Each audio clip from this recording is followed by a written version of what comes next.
नमस्कार दोस्तों, आप सबका स्वागत है मेरे YouTube चैनल PKS रिएक्शन में। जो मैं आज आप लोगों के लिए वीडियो लेके आया हूँ, बहुत ही इन्फॉर्मेटिव वीडियो है।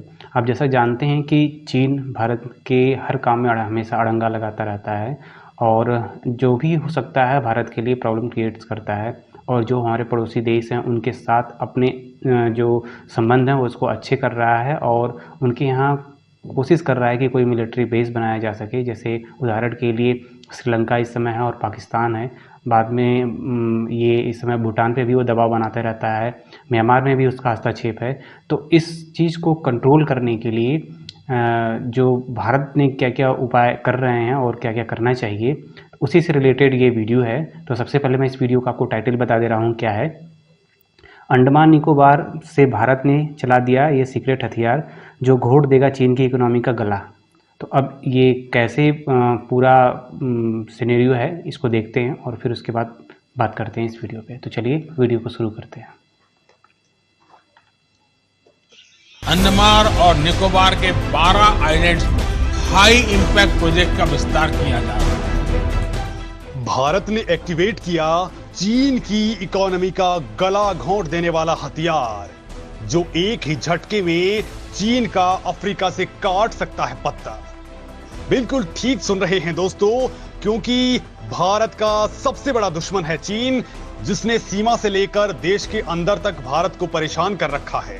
चीन को लगता है कि वो अपने खतरनाक हथियारों से भारत को तबाह कर सकता है। उसे गलतफहमी है कि अपनी इकोनॉमी के दम पर वो भारत को पीछे धकेल सकता है और इसी गुरूर में उसने भारत के इसरो और डीआरडीओ की हर सांस को सूंघ लेने वाले अपने बेहद पावरफुल स्पाइसशिप युआन वांग 7 को इंडियन ओशन में एंटर करवा दिया है।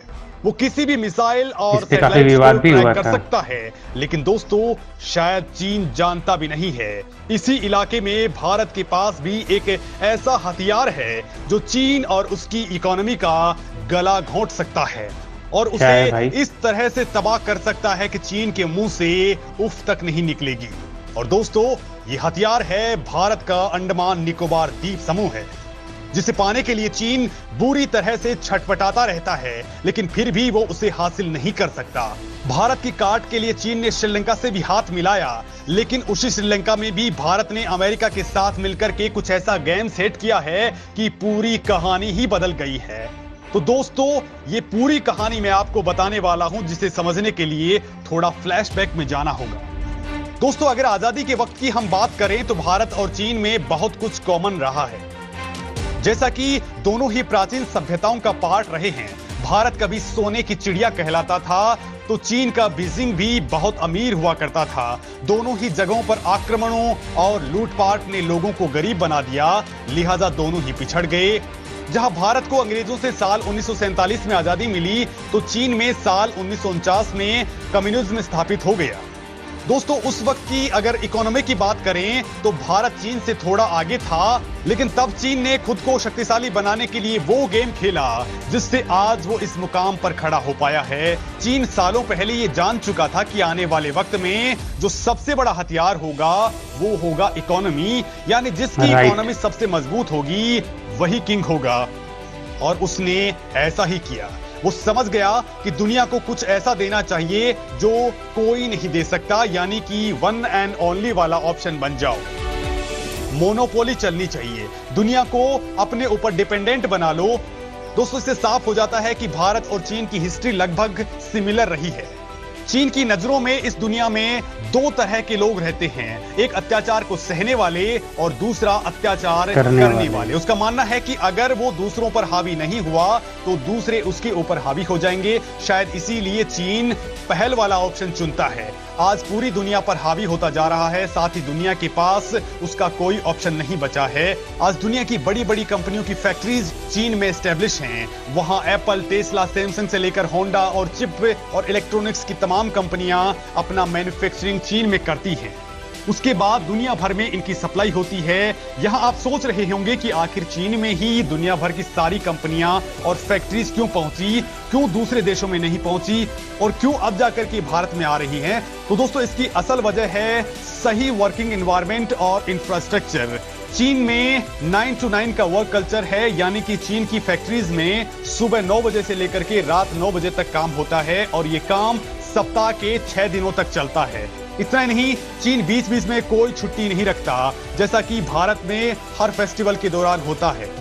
उस कंडीशन के आधार पर ही चीन अपनी ग्रोथ करता जा रहा है और दुनिया भर की कंपनियों को अपनी ओर आकर्षित किया लेबर चार्ज भी हो सकता है। चीन की इस पॉलिसी को मेड इन चाइना 2025 कहा गया था, जिसमें वो पूरी तरह कामयाब रहा। लेकिन दोस्तों, इस पूरे मिशन में जो प्रॉब्लम थी वो ये कि जो मैन्युफैक्चरिंग चीन में की गई थी उसे दुनिया में सप्लाई कैसे की जाए। इसको लेकर के चीन में बहुत सारे कॉन्फ्लिक्ट्स थे, लेकिन इसके लिए चीन ने इलाज ढूंढ निकाला। वो अपने ज्यादातर प्रोडक्ट्स को इंडियन ओशन के जरिए वेस्टर्न कंट्रीज और अफ्रीका के देशों तक पहुंचाने लगा। वो पिछले 20 से 30 सालों में ऐसा कर रहा है, लेकिन अब उसकी भूख बढ़ चुकी है और ऊपर से अब ये चीनी कंपनियां चीन को छोड़ करके भारत आने लगी हैं। एप्पल को आप देख ही चुके हैं, तो वहीं बाकी कंपनियां भी चीन से अपना बोरिया बिस्तर समेटने में लगी है। कोविड के बाद चीन बौखला उठा है। वो अब हिंद महासागर के पूरे रास्ते पर ही कब्जा करने के मूड में आ चुका है। इसके लिए वो बहुत सारे देशों में कब्जे की नीयत से इंफ्रास्ट्रक्चर डेवलप कर रहा है, जैसा कि उसने श्रीलंका के हम्बनटोटा पोर्ट पर कब्जा करके अपना इंफ्रास्ट्रक्चर वहां डेवलप किया। पाकिस्तान के ग्वादर पोर्ट के साथ ही सी पैक प्रोजेक्ट में भी बहुत सारा पैसा लगाया, साथ ही दुनिया के कई देशों में उसने पैसा लगाया है। इसके लिए दोस्तों चीन ने बड़ा गेम खेला। वो इन देशों को लोन देकर के अपना कब्जा जमाता रहा और दोस्तों इसकी कीमत इतनी ज्यादा रखी कि चाहकर भी कोई देश नहीं चुका पाया।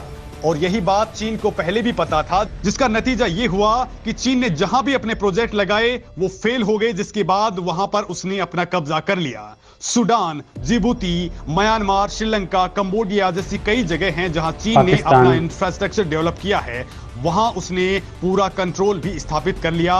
इस पूरे खेल को दुनिया स्ट्रिंग ऑफ पर्ल्स के नाम से जानती है। ये चीन के वो अनमोल रत्न हैं जिनके दम पर चीन आज दुनिया का सुपर पावर बनने की तरफ बढ़ता जा रहा है। लेकिन चीन के इस खेल को खत्म करने का मादा रखता है, वो है भारत। और भारत के पास एक ऐसा हथियार है जो चीन के इस सुपर पावर बनने के सपने का गला घोट सकता है, और इस हथियार का नाम है अंडमान निकोबार द्वीप समूह। इस आइलैंड के जरिए भारत चीन को ऐसी धोबी पछाड़ दे सकता है कि वो चारों खाने चित हो सकता है। कैसे? लिहाजा दोस्तों इस आइलैंड के बारे में जानना बेहद जरूरी है। दोस्तों भारत के इस अंडमान निकोबार द्वीप समूह में 800 से ज्यादा छोटे बड़े आइलैंड्स मौजूद हैं। इनमें से केवल 38 आइलैंड्स पर ही लोग रहते हैं। इनकी भारत से दूरी करीब 1500 किलोमीटर है, तो वहीं म्यांमार से 300, इंडोनेशिया से केवल 200 किलोमीटर की दूरी है। दोस्तों अंडमान निकोबार भारत के पूरे लैंड मास का ओनली 0.2% है। इन आइलैंड्स के जरिए भारत को अपने इकोनॉमिक जोन का 1/3 हिस्सा भी मिलता है, लेकिन भारत इन आइलैंड्स के जरिए चीन की हालत खराब कर सकता है। दोस्तों यहां दरअसल स्ट्रेट ऑफ मलक्का से आने वाला हर जहाज भारत के एक्सक्लूसिव इकोनॉमिक जोन से गुजरता है। वहीं खाड़ी देशों से तेल लेकर जाने वाले या पश्चिम में माल निर्यात करने वाले चीन के जहाजों को मलक्का स्ट्रेट से होकर के ही गुजरना पड़ता है। यानी कि किसी भी जहाज को हिंद महासागर से होकर के प्रशांत महासागर तक जाना होता है तो उसे सिंगापुर और मलक्का से होकर गुजरना ही पड़ेगा। और दोस्तों इसी बात का फायदा भारत उठा सकता है और यही चीज चीन के लिए सबसे बड़ी परेशानी का सबब बन सकती है। इसी डर की वजह से चीन आए दिन अपने जासूसी जहाजों और सबमरीन को भेजता रहता है, और जब वो पकड़े जाते हैं तो ये सफाई देता है कि वो सिर्फ पायरेसी को रोकने के लिए आया था, लेकिन सब जानते हैं कि इसके पीछे चीन की मंशा क्या है। दोस्तों इस वक्त इंडियन ओशन में जो शिप पहुंचा है वो भी इसी चीनी रणनीति का पार्ट है। लेकिन यहां भारत के लिए माइनस पॉइंट ये है दोस्तों कि अंडमान निकोबार की इस ताकत पर पहले ध्यान नहीं दिया गया, लेकिन अब मोदी सरकार ने अंडमान निकोबार की ताकत का सही अंदाजा लगा लिया है। इसको लेकर के मोदी सरकार काफी एक्टिव भी है। दोस्तों ये आइलैंड्स भारत को साउथ ईस्ट एशिया से जोड़ने का काम करते हैं। इसकी खास बात को ध्यान में रखते हुए भारत यहां पर 75,000 करोड़ के प्रोजेक्ट्स पर काम कर रहा है, जिसमें एयरपोर्ट्स का डेवलपमेंट शामिल है, जिसकी वजह से यहां मिलिट्री और टूरिज्म को बहुत बढ़ावा मिलेगा। एयरपोर्ट बनने के बाद यहां तीनों सेनाओं के लिए बेस बिल्कुल एक्टिव हो जाएगा। साथ ही यहां पर ट्रांसशिपमेंट पोर्ट बनाया जा रहा है जिसे नेवी द्वारा ऑपरेट किया जाएगा। इसके साथ ही ट्रांसशिपमेंट पोर्ट बनने से भारत को अपनी इकोनॉमी में बूस्ट का फायदा मिलेगा। दोस्तों आपको बता दूं कि ट्रांसशिपमेंट पोर्ट का मतलब होता है कि जहां बड़े जहाजों का सामान छोटे छोटे जहाजों में लोड किया जाता है और इसके बाद दुनिया के बाकी देशों में इसे सप्लाई कर दिया जाता है। दोस्तों, दुनिया में ट्रांसशिपमेंट पोर्ट बहुत कम है क्योंकि बड़े जहाजों को रोकने के लिए सुविधा देना बहुत मुश्किल होता है, क्योंकि इसके लिए बहुत ज्यादा स्पेस और फैसिलिटी चाहिए होती है। फिलहाल भारत भी श्रीलंका के पोर्ट्स पर ही इस मामले में डिपेंडेंट है। ऐसे में अगर भारत का खुद का ट्रांसशिपमेंट पोर्ट होगा, इससे न केवल दोस्तों भारत खुद आत्मनिर्भर बन जाएगा, बल्कि दुनिया भर के जहाजों को रोकने की वजह से अच्छी खासी इनकम भी होगी। तब श्रीलंका ऑप्शन तो रहेगा, लेकिन इकलौता ऑप्शन नहीं होगा। दोस्तों, भारत के लिए ट्रांसशिपमेंट पोर्ट इसलिए भी जरूरी है क्योंकि श्रीलंका में चीन अपना कब्जा जमाता जा रहा है। यहां के हम्बनटोटा पोर्ट पर उसने कब्जा जमा लिया है, जो आने वाले वक्त में भारत के लिए बड़ी परेशानी बन सकता है। ऐसे में चीन भारत के लिए कोई बड़ी परेशानी बने उससे पहले ही भारत ने अपना रास्ता तलाश लिया है। वहीं सुरक्षा के लिहाज से भी अंडमान निकोबार बहुत ज्यादा इंपॉर्टेंस वाले हैं। दोस्तों, यहां भारत अपनी मिलिट्री कमांड को पहले ही काफी स्ट्रॉन्ग कर चुका है। यहां ब्रह्मोस जैसी खतरनाक मिसाइलों के साथ ही खुद का BMD मिसाइल डिफेंस सिस्टम भी तैनात करने वाला है, ताकि यहां आने वाले हर एग्रेसिव शिप को टारगेट किया जा सके। अगर कभी चीन और भारत के बीच सैन्य तनाव बढ़ता है तो भारत यहां मलक्का स्ट्रेट से गुजरने वाली उसकी इकोनॉमिकल लाइफ का गला घोंट सकता है, जिससे चीन को काफी नुकसान होगा। इतना नहीं, चीन अगर कोई गलत हरकत करता है तो भी यहां सेना उसके जहाजों को निशाना बना सकती है। मतलब दोस्तों, अंडमान निकोबार द्वीप समूह भारत के हाथ में चीन के खिलाफ वो हथियार है जो पूरी तरह से चीन को तबाह कर सकता है। जिस इकोनॉमी पर चीन पूरी दुनिया पर अकड़ दिखाता है, उसे भारत चुटकियों में रौंद सकता है। इतना ही नहीं, जिस श्रीलंका के पोर्ट पर उसने कब्जा जमाकर भारत को नुकसान पहुंचाने की कोशिश की थी, उसका इलाज करने के लिए भी भारत अमेरिका के साथ मिलकर के श्रीलंका की ही जमीन पर नेवल बेस बनाने में जुटा है। इसको लेकर मोदी सरकार बड़े स्टेप उठा चुकी है। यानी दोस्तों, कुछ वक्त पहले श्रीलंका की जमीन पर रडार सिस्टम लगाने के बेहद खतरनाक प्लान के साथ आगे बढ़ रहे चीन को काउंटर करने के लिए भारत उसी की जमीन पर तगड़ा प्लान बना चुका है। तो यहाँ पे दोस्तों वीडियो ख़त्म हुआ और काफ़ी इन्फॉर्मेटिव वीडियो थी। और इसमें ये देखिए कि चाइना जो है वो कितना एग्रेसिव है और वो श्रीलंका का इस समय इस्तेमाल कर रहा है। जो उसका एक पोर्ट है उसने उस पर कब्जा कर लिया है और आए दिन वहाँ पे जो जासूसी जहाज़ होते हैं अपने भेजता रहता है। भारत के विरोध करने के बाद भी वो भेजता है। क्यों? क्योंकि वो बोलता है कि भाई ये जो पोर्ट है वो हम डेवलप कर रहे हैं और यहाँ पे हमारी जहाज़ें आ सकती हैं। श्रीलंका से बोला जाता है तो श्रीलंका के ऊपर अपना दबाव बना के, पहले श्रीलंका के जासूसी जहाज जब एक बार आ रहा था चीन का, तो भारत ने जब विरोध किया तो श्रीलंका ने मना कर दिया, लेकिन श्रीलंका पर उसने ऐसा दबाव बनाया कि श्रीलंका को झुकना पड़ गया, क्योंकि वो उसका कर्जदार है इस समय।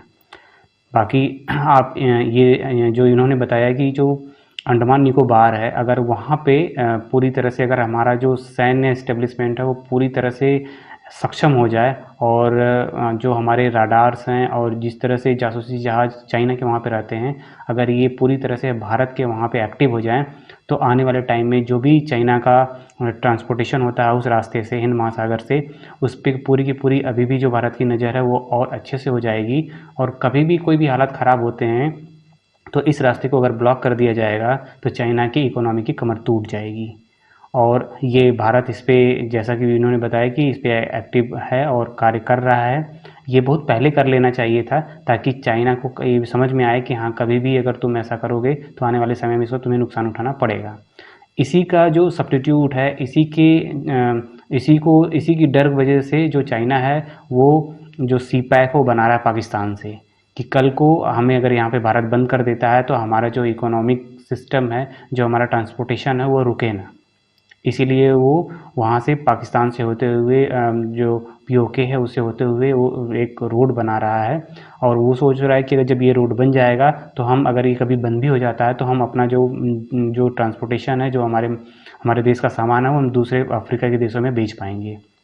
तो CPEC बनाने के पीछे चाइना की सबसे बड़ी रणनीति यही है और भारत कभी भी नहीं चाहता है कि CPEC बने। और शायद इसमें भारत अभी तक तो कामयाबी ही है और आगे चल के भी उसको शायद बनने न देगा भारत। बाकी जो वीडियो थी काफ़ी इन्फॉर्मेटिव थी। आपको कैसी लगी कमेंट्स के माध्यम से ज़रूर बताइएगा। और अगर आपको वीडियो अच्छी लगी हो तो वीडियो को लाइक ज़रूर कर दीजिएगा। और अभी तक चैनल को सब्सक्राइब नहीं किए तो प्लीज़ चैनल को सब्सक्राइब कर दीजिए। फिर मिलते हैं किसी नेक्स्ट वीडियो में, तब तक के लिए जय हिंद।